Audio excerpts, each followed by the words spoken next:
You don't scramble two F-35s over Kansas unless something has already gone very wrong. The voice cut across the cockpit, tight and controlled, but edged with something Lieutenant Eric Cole couldn't quite place.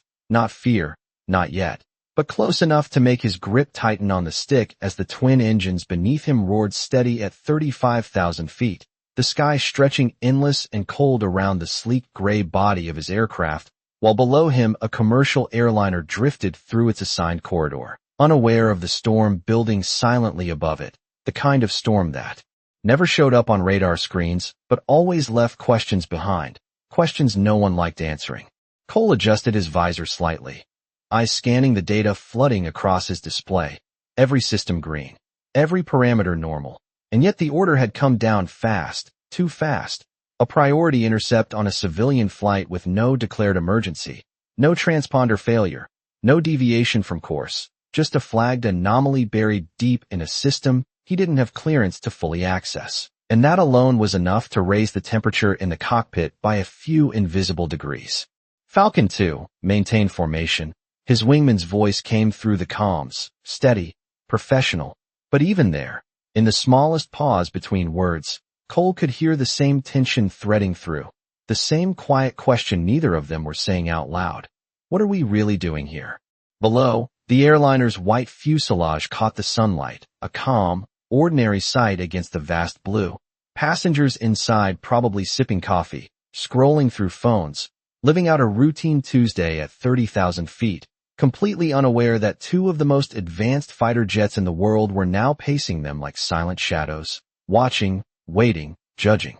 Inside that cabin, seat 16A, Daniel Hayes sat without moving, his posture relaxed but not careless, his gaze fixed not on the aisle, not on the people around him, but out the small oval window where the sky opened up into something older than memory, his reflection faint in the glass, lined with age but steady, unshaken, as if the altitude meant nothing to him at all, as if he had been here before in a way no one else on that plane could understand.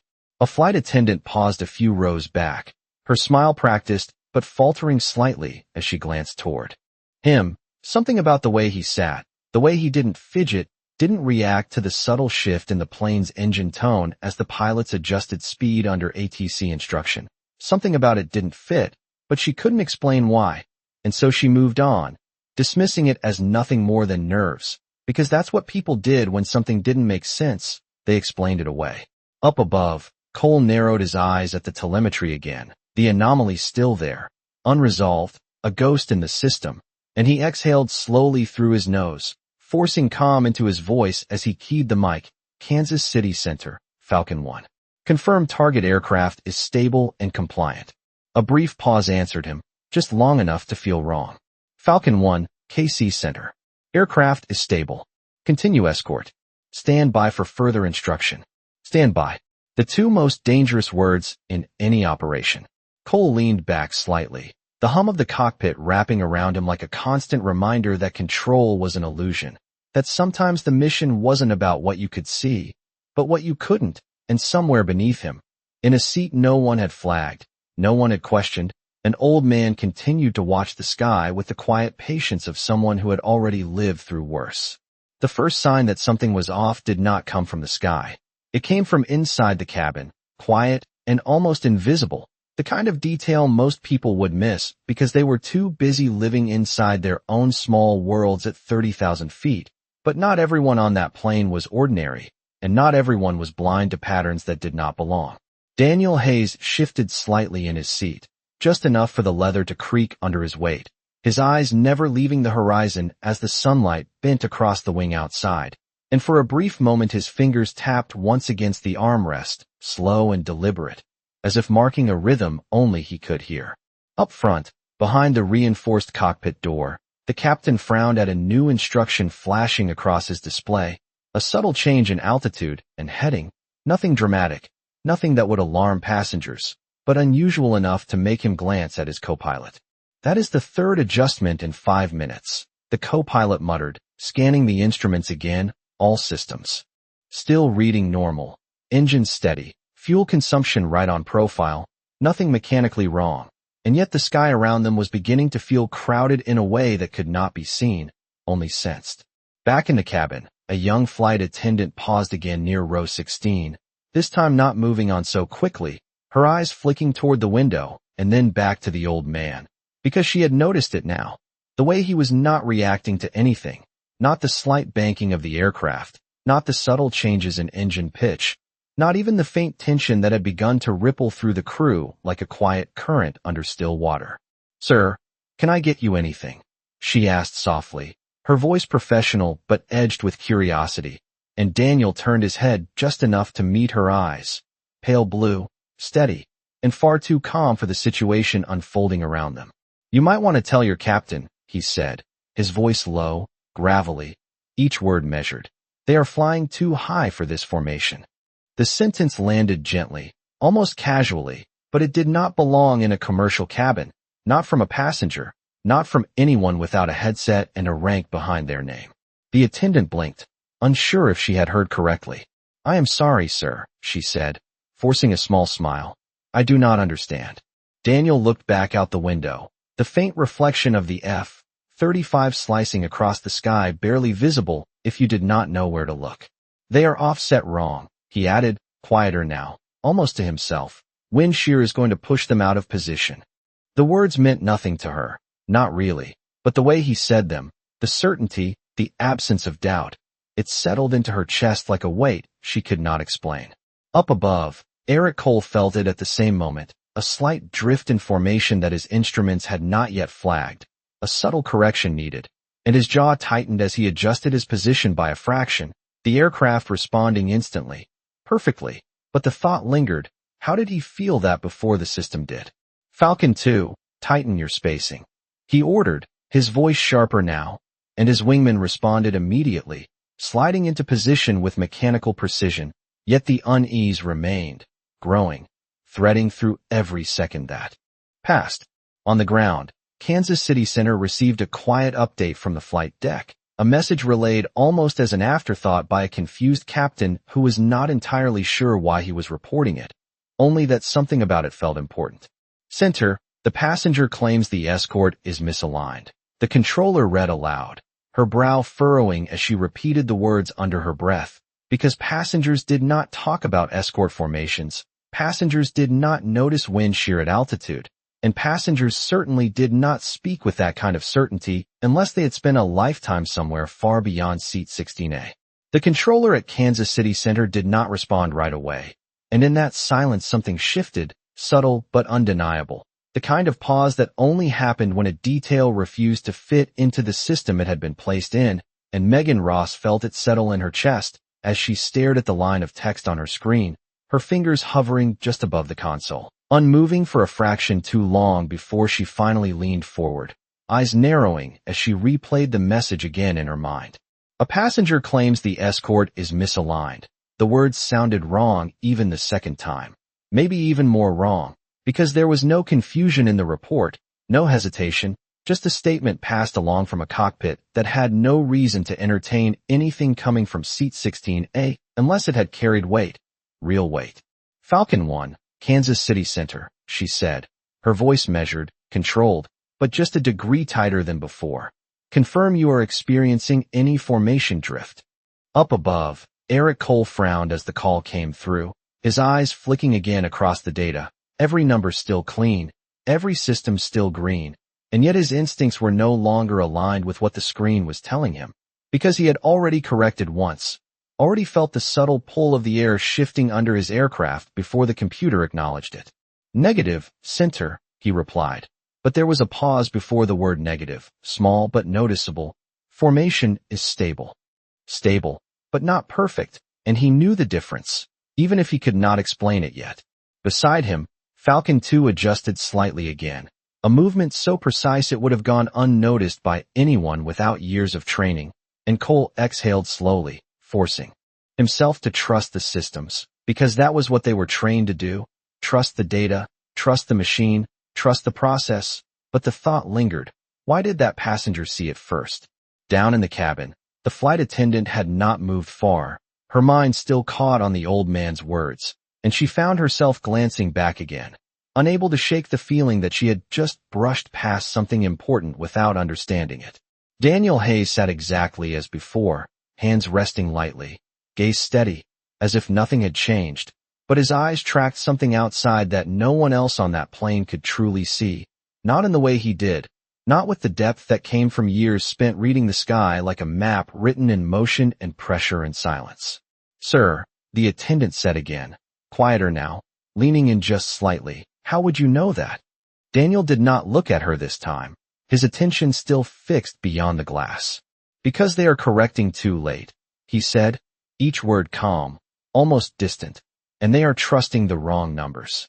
The statement settled heavily between them, and she felt a chill that had nothing to do with cabin temperature, because it was not what he said, it was how certain he was when he said it, the absence of doubt, the absence of guesswork, like someone describing something they had done 1,000 times before. Back at center, Megan's fingers finally moved, pulling up a secondary database she had not accessed in months, not because she was told to, but because something in her training, something deeper than protocol, told her this was no longer routine, and as she typed, her mind replayed the phrase again, not the whole sentence, just the implication, a passenger who understood formation drift at altitude, who spoke in corrections and timing and wind shear, and for the first time since the alert had come in, the question changed. It was no longer what is wrong with the aircraft, it was who exactly is on that flight. The database did not return anything at first, and that was the first problem, because in Megan Ross's world, everything returned something, even if it was a dead end, even if it was just a record stamped obsolete or classified beyond her clearance. But this was different. The query simply sat there for a fraction longer than it should have, the cursor blinking in a slow, patient rhythm as if the system itself was deciding whether or not to answer, and Megan felt her throat tighten as she refined the search parameters, narrowing by aviation background, cross-referencing with historical call sign registries that most controllers never even touched, her training telling her she was already going further than necessary, but her instincts telling her she had not gone far enough. Up above, Eric Cole adjusted his altitude by a barely measurable margin, the aircraft responding instantly, the nose dipping just enough to compensate for a shift he could now feel more clearly, the air no longer steady, no longer predictable, and he exhaled slowly, his jaw tightening as he realized something that unsettled him more than the anomaly itself. The old man had been right, not approximately, not by chance, but precisely, down to the timing of the correction. "Falcon 2, maintain tighter interval," he said again, his voice more controlled now, less dismissive, because whatever this was, it was no longer routine, and he could feel it in the way his own instincts were starting to override the clean certainty of his instruments. In the cabin, the tension had not broken, it had deepened, quiet and unspoken, the kind that settled into the space between people without ever being acknowledged, and the flight attendant found herself lingering again near row 16, no longer pretending she was just passing through, her attention fixed now, fully, on Daniel Hayes. He had not moved much, but there was a subtle change, something in the way his posture had shifted forward by the smallest degree, as if he was listening to something beyond the engine hum, beyond the recycled air and soft conversations, something carried through the structure of the aircraft itself, something older, more familiar. "Sir," she said again, softer this time, almost hesitant, "are you a pilot?" The question felt inadequate the moment she said it, too small for the weight of what she was sensing, and Daniel's lips curved just slightly, not quite a smile, more like a memory brushing against the present. "Not anymore," he said, his voice calm. But there was something in it now, a depth that had not been there before, or maybe it had always been there, and she was only just noticing it. He turned his head slightly, just enough to glance toward the front of the aircraft, toward the cockpit he could not see, and then back to the window. "Tell them to stop chasing the numbers," he added quietly, "and start flying the air." The words did not belong to a passenger, not in that tone, not with that certainty, and she felt a chill run through her again, sharper this time, because now it was no longer curiosity, it was recognition of something she did not understand but knew she should not ignore. Back at center, the screen finally responded, not with a full record, but with a fragment, a restricted tag attached to a legacy call sign registry, the kind that had not been updated in decades, the kind that only appeared when something had been intentionally buried rather than simply archived, and Megan leaned closer, her eyes scanning the limited data available. A single designation blinking back at her, incomplete, locked behind a clearance level she did not have, but the call sign field, partially visible, was enough to make her pulse quicken. She whispered it under her breath, testing the sound, feeling the weight of it even without context, because some names carried gravity all on their own, and somewhere above her, in a quiet seat on a commercial flight, a man who claimed nothing and asked for nothing was beginning to bend an entire chain of command around a truth no one had fully uncovered yet. The call sign sat there on Megan Ross's screen like a word that did not belong to the present, half hidden behind clearance walls and system locks. But even incomplete, it carried a weight she could feel in her chest, a gravity that pulled her attention tighter with every second that passed, and she leaned in closer, lowering her voice instinctively even though no one around her was listening, as if saying it too loudly might trigger something she did not yet understand. Kansas City Center to Falcon 1, she said carefully, her tone shifting, losing its routine cadence, gaining a sharpness that Eric Cole caught immediately. We are receiving an unverified advisory from the aircraft. Stand by for possible identity confirmation request. Up above, Cole's eyes narrowed slightly behind his visor, the words settling into place in a way that made the situation feel suddenly different, heavier, and he adjusted his grip again, his aircraft holding steady, but his attention now fully locked on the airliner below, no longer just an object in controlled airspace, but something else, something with a variable he had not accounted for. Copy, center, he replied, his voice lower now, more focused. Advise when ready.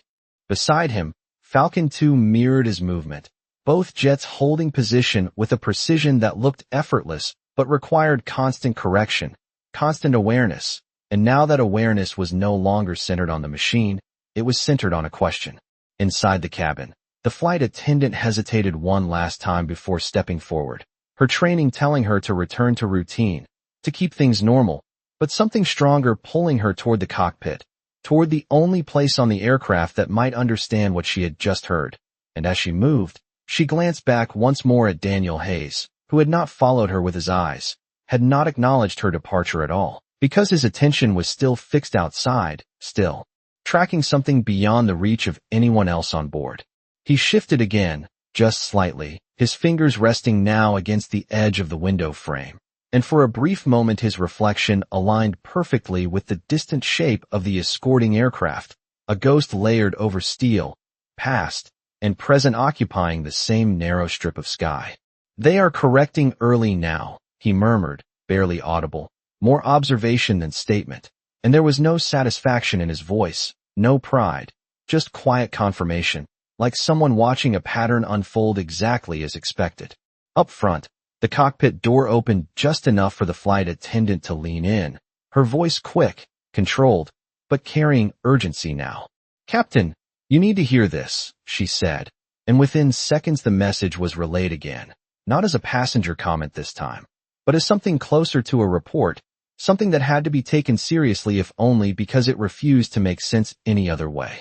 Back at center, Megan took a slow breath, her eyes still locked on the partial record, and then she made a decision that shifted the entire chain of command without a single visible signal, her hand moving to a secure line rarely used, her clearance barely sufficient to justify the call, but her instincts overriding hesitation. The line connected faster than expected, a clipped voice answering on the other end, precise and controlled. This is Colonel Hayes' office, the voice said, and Megan felt a flicker of something she could not quite define, coincidence, or something else entirely. I need verification on a legacy call sign, she said, choosing her words carefully. Designation partially matches restricted registry, possible live reference. There was a pause, not long, but heavy, and when the voice returned it was no longer casual. State the call sign.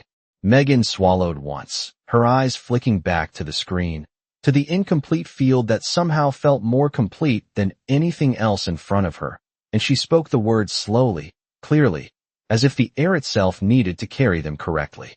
Ugly 6.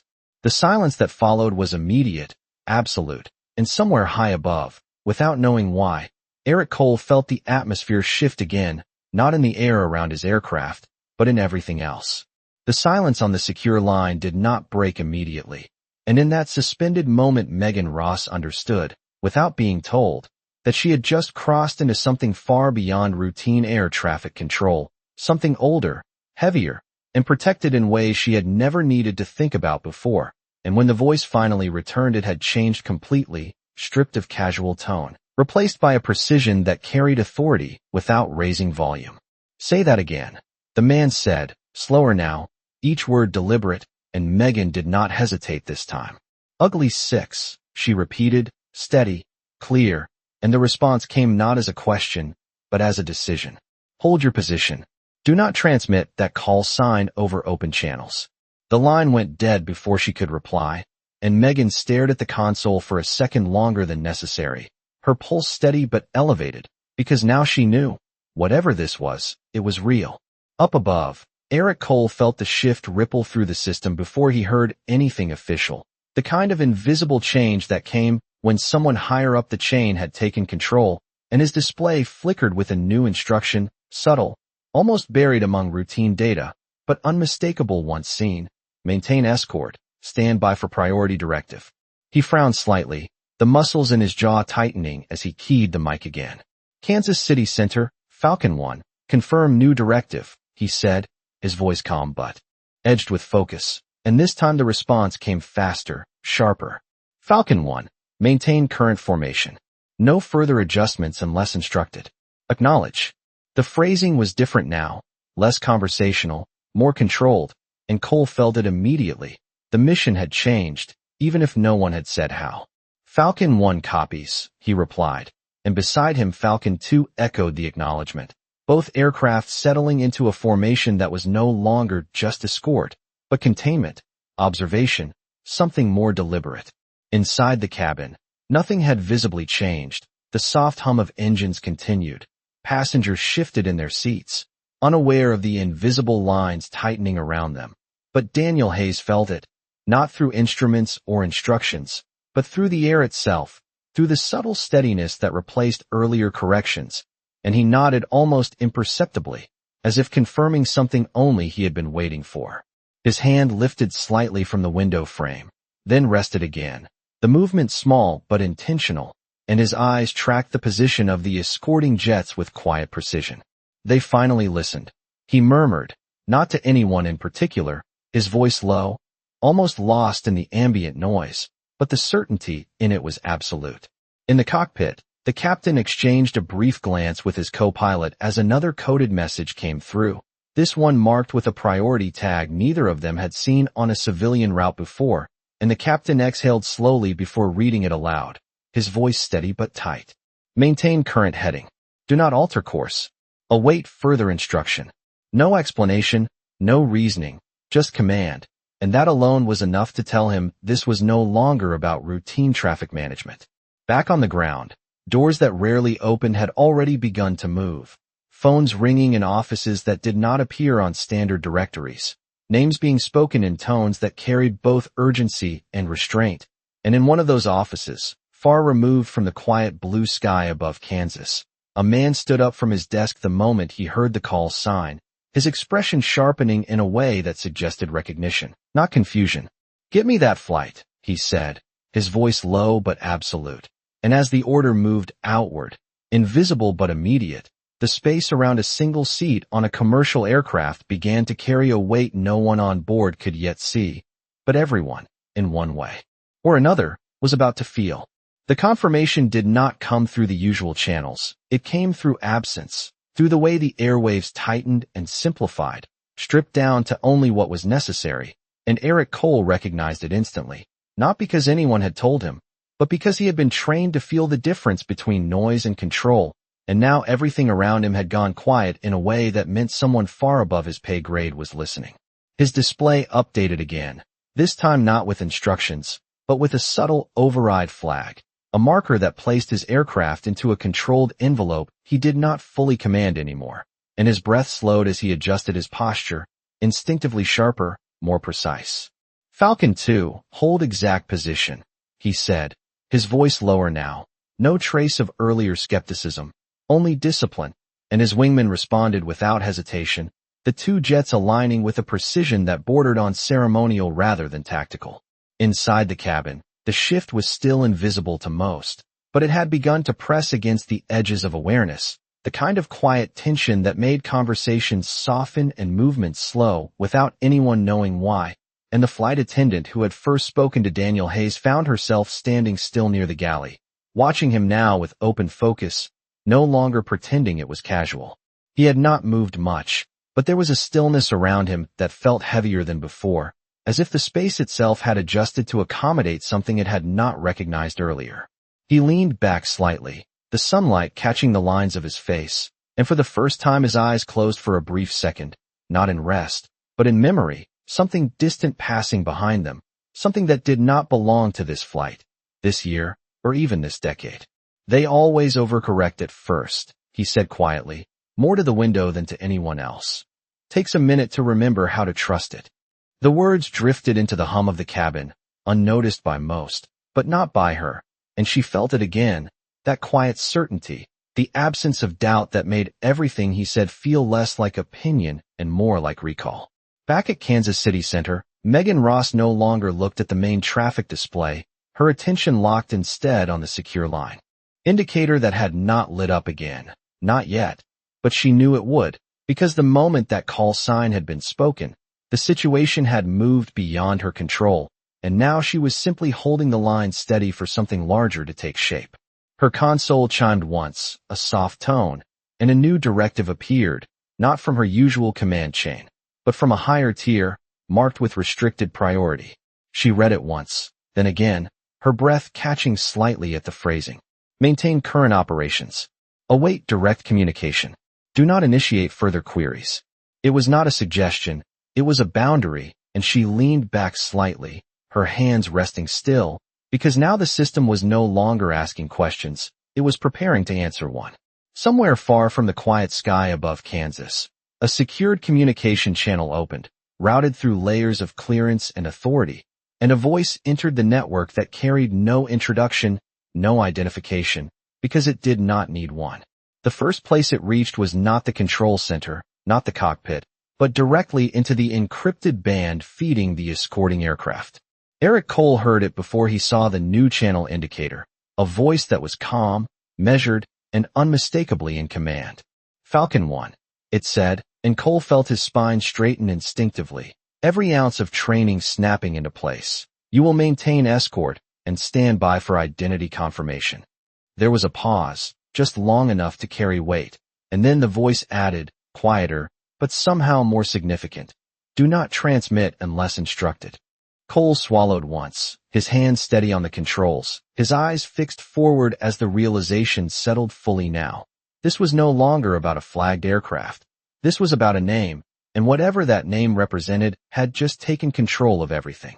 The air did not change, not in any way that instruments could measure, but everything else did, and Eric Cole felt it in the silence that followed the command, a silence that was no longer empty, but filled with expectation, with weight, with the presence of someone who did not need to raise their voice to be obeyed.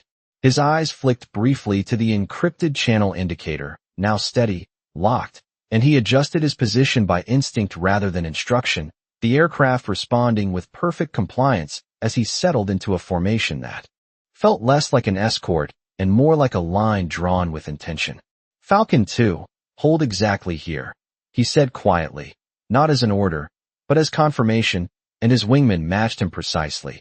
The two jets now aligned in a symmetry that carried a different kind of meaning, something closer to respect than control.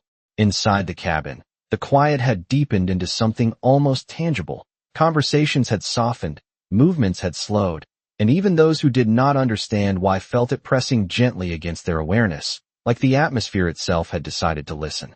Daniel Hayes opened his eyes again, slowly, deliberately, and for the first time since the flight began, he shifted his gaze away from the window and toward the aisle, not searching, not reacting, but acknowledging, as if he could feel the invisible network tightening around him, the attention focusing, the system aligning. The flight attendant stood a few steps away, no longer pretending to be occupied, her posture attentive now, almost formal without realizing it. And when Daniel's eyes met hers again, there was no confusion left in her expression, only quiet understanding that whatever was happening, it centered on him. "They are about to ask," he said softly, his voice steady, and she felt her breath catch slightly, not because of the words themselves, but because of the certainty behind them, the way he spoke as if he had already lived this moment before. Up front, the cockpit received a new signal, not through standard channels, but through a secure overlay that replaced routine traffic data with a single line of instruction, clear, direct, and unmistakable. "Establish identity confirmation. No deviation authorized." The captain read it once, then again, his grip tightening slightly on the controls as he glanced at his co-pilot, both men understanding that whatever came next was no longer within their authority to question. Back at Kansas City Center, Megan Ross watched as her system rerouted priority access away from her console, the network shifting, narrowing, focusing on a single thread that now ran directly between the aircraft and the unseen authority that had taken command, and she leaned back slightly, hands still, because now there was nothing left for her to do but witness.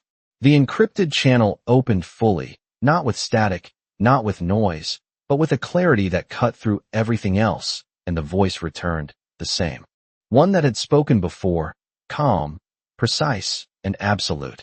"Unidentified passenger on commercial flight," it said, each word measured. "This is a restricted command channel.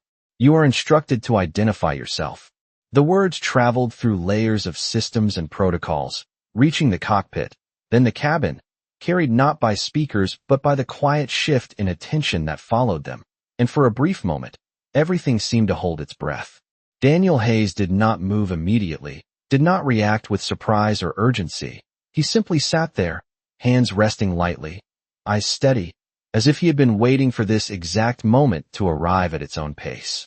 The hum of the engines continued, the aircraft steady at altitude, the sky unchanged, but inside that narrow space, the balance had shifted completely, and when he finally spoke, his voice was low, unforced, and carried no trace of hesitation.